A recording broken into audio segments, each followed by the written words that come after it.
by just asking you the basic question, why are you the right person for this job? So, listen, America is fundamentally at a crossroads.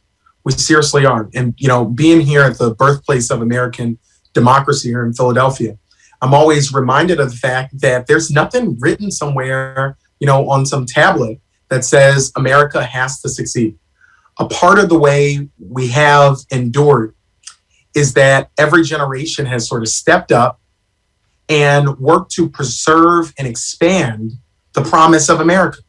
We have a responsibility and opportunity to do that right now. When we think about what has happened with this cruel pandemic, a part of what it has done is made more clear a lot of what's been broken for a long time, what's been broken prior to the former president. And so from my perspective, it is going to be key for us if we are going to preserve and expand that promise, as I talked about, that we have working people centered in our policy decisions. For so long, if you're well off and well connected, you can afford an army of lobbyists. You can make sure your needs are centered in government. If you're a working person, like me, who's come from a working family, who knows what it means to work a minimum wage job that's a starvation level wage, who knows what it means to be evicted, to worry about whether or not you're going to be able to keep on the utilities. If you've had that sort of experience, that hasn't been centered in our body politic. And so I think it's absolutely time that we center working people, not just with talking points, but that we center working people in terms of having authentic messengers who've been where a lot of families in Philadelphia and across the Commonwealth have been, at that proverbial kitchen table, trying to make it all work. And I bring that perspective and experience. And I also bring an energy and a passion to fighting for working people that I think has been clear to folks in Philadelphia, prior to me running for office, and certainly in Harrisburg, where I've taken on incredibly tough fights, whether it's from fighting to protect folks' right to have their vote counted, and working with folks where I can on everything from criminal justice reform to mental health care, to hardening our digital infrastructure. These are things that we can do, but what it's going to take is having people in policy rooms where decisions are being made who understand the pain and the needs of the American people. And I bring that in spades. Your experiences here in Philadelphia, and certainly there are some things that are universal across Pennsylvania, but there are also different things that are important to different parts of the state. You'll be running against someone who has run statewide twice, Lieutenant Governor Fetterman, along with potentially others as well in this Democratic primary field. What have you done to connect with people in other parts of the state, and why do you think that you'll be able to do that? So one of the things that I was, one of the most called upon surrogates for now President Biden in Pennsylvania, traveling the state, talking about what we needed to do to defeat the former president. Also was the most requested surrogate as it relates to House and Senate candidates. Went to every single part of this state talking about what we needed to do, just like I'm talking about right now, to lift up working families, and to help people who were in tough races that we needed to seats that we needed to retain in Harrisburg, and also for folks who ran really competitive races against Republicans. And so it's a reason that people in every single part of the Commonwealth were asking me to come campaign with them, because I bring a message that's grounded in my lived experiences, and that's grounded in what a lot of Pennsylvanians and Philadelphians know, that government has not worked for them and that it ought to. This is not about campaigns of the past. This is about the future. The way we're going to win is by bringing together a big, broad coalition, a coalition that looks like young people, that looks like Black and brown people who don't just live in Philadelphia and Pittsburgh, but who live in every single part of our Commonwealth. Voters in the suburbs that have trended more and more Democratic.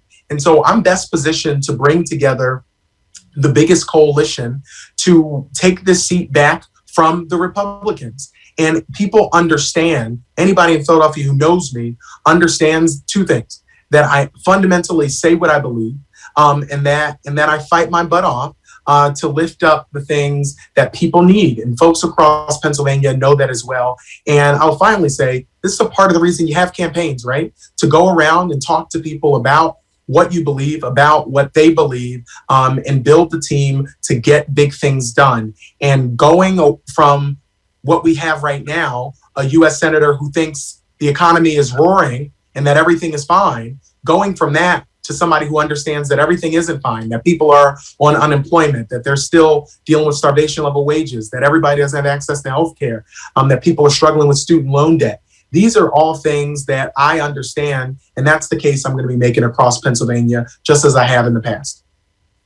You referenced the work that you did for President Biden. Certainly, he was very successful in the state of Pennsylvania. But there were places where, maybe he didn't bring out as many voters as people had hoped. In Philadelphia, for example, former President Trump actually improved his position in Philadelphia. Are there voters that you think you would be able to reach that President Biden did not?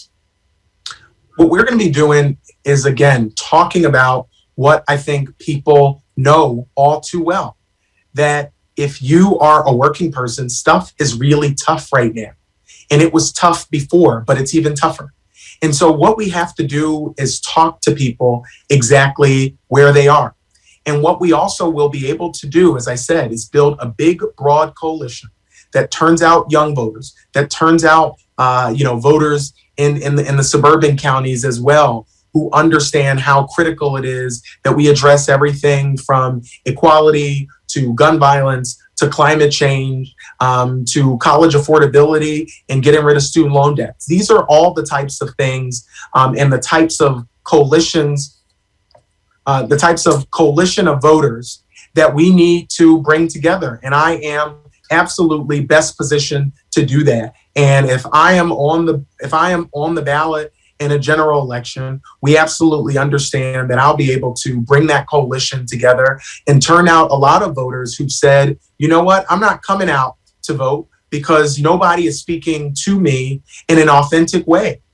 People are running for office, but they don't understand my experience. You look at Congress, over half of members of Congress are millionaires. So they don't understand what people in my district are struggling with. They don't. And so I'm bringing a perspective that is not a perspective that is widely had in the United States Senate. I'm going to ask you something that I asked the Lieutenant Governor because this could be, part of the race. How do you think the Wolf administration did in handling the pandemic? I think that always, this was a once in a lifetime, hopefully once in a lifetime pandemic. As it related to, the mitigation efforts and doing everything he could to try to keep people safe, I've absolutely been, an ally of the governor. When we look at the vaccine distribution, there's a lot of work that needs to be done to get this vaccine out, to get it out quickly, to get it out equitably. And I'm going to continue to speak out about that, continue to do what I've done as it relates to COVID testing, getting people resources during this pandemic. I think you've covered in the past all the things we've done in terms of getting people food and dealing with the unemployment crisis and all those different things. And so we're going to continue to try to meet people where they are, meet the need where it is, but we need to do a lot better as it relates to getting this vaccine out and getting it out equitably. We need to get vaccine into people's arms as quickly as possible if we're ever going to get a place that, is somewhat whatever our new normal will be, right?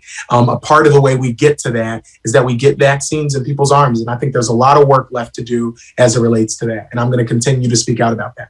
Where do you think the trouble is with that? Do you think it is at the state level with how the administration in Pennsylvania is handling things, or do you think it is the Biden administration in terms of what they are sending to Pennsylvania? So, a part of the problem that we had is that there was a slow distribution of vaccine in the former administration. Folks understand that the Biden administration has been in, I think, now for a month.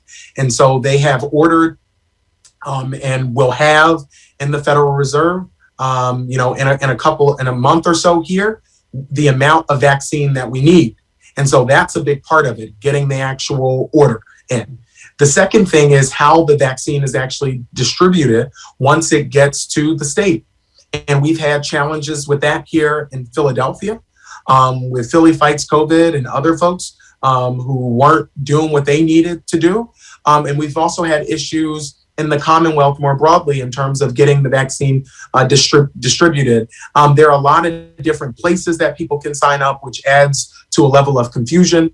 And I know my colleagues have, a number of colleagues of mine have introduced legislation that would create a centralized database. So when people sign up at one place, that goes out to all the different places where they could receive vaccine, and then they can get an appointment as quickly as possible. And so there's a lot of work that we need to do in terms of streamlining places for people to get vaccine and to get it quickly. And I've been outspoken about that, and I'm going to continue to be. I know you have limited time, so I'm going to let you go, but I just wanted to ask you also if you have thought or how you have thought about the potentially historic nature of your candidacy. How do you think about it, and how do you approach that? Well, there are a lot of people who know what it's like to be treated unfairly simply because of who you are, because of what you look like, or because of where you grew up, or because of the job that you have. I certainly know what that's like to be treated unfairly. It's a part of the reason I fight so hard and I get so passionate when I see people not being treated the way that they ought to be treated. There are a lot of people who don't look like me or don't love like me, but the one promise I can make to Pennsylvania is nobody will fight harder for you. Nobody, period. Representative Kenyatta, thank you so much for your time. I appreciate it. Thank you so much, Lauren. Always a pleasure.